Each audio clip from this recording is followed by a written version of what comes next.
Nous allons voir dans cette vidéo formation quelles sont les différentes formules qui vont vous permettre d'avoir des informations sur vos données. Donc par exemple ici dans cette cellule, je vais insérer donc un chiffre, par exemple 6 comme ceci. Je vais maintenant sélectionner cette cellule-ci et y insérer une formule pour par exemple savoir si ce chiffre est pair ou non.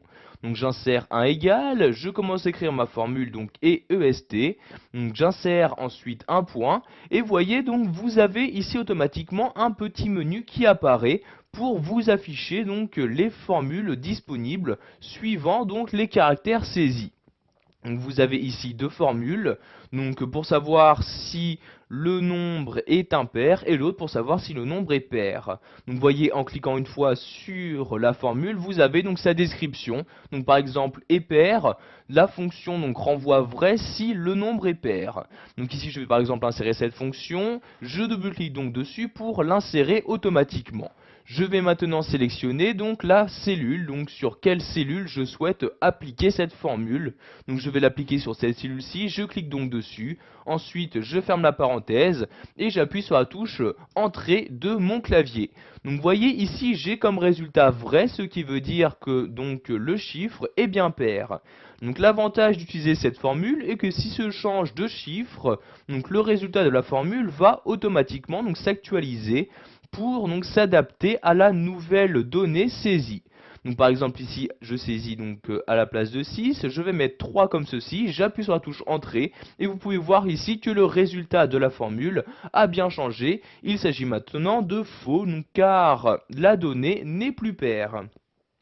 Nous allons également voir qu'il existe une formule qui va vous permettre donc d'avoir comme résultat de formule pour savoir donc si votre donnée est numérique ou non. Donc ici, je vais par exemple insérer une nouvelle donnée, je vais mettre 7 comme ceci, et dans cette cellule, je vais insérer la formule, donc j'insère le égal, je mets EEST et NUM comme ceci. Donc vous voyez cette fonction-ci.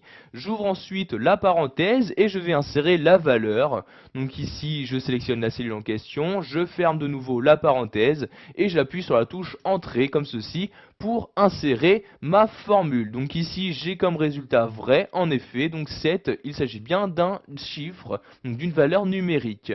Si en revanche, je sélectionne maintenant la cellule et j'écris par exemple le mot bonjour dans la cellule, j'appuie sur la touche entrée, vous pouvez voir également donc toujours que le résultat de la formule a été modifié, il m'affiche maintenant faux comme ceci.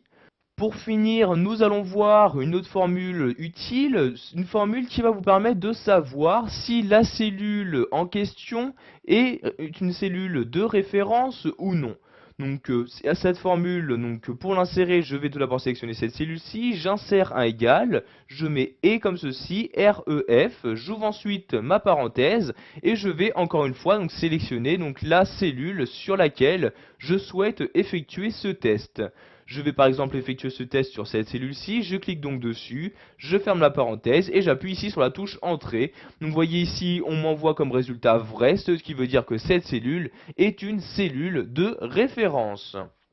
Voilà, vous avez maintenant la possibilité d'utiliser les différentes formules d'Excel 2010 pour connaître au mieux les différentes données que vous avez insérées.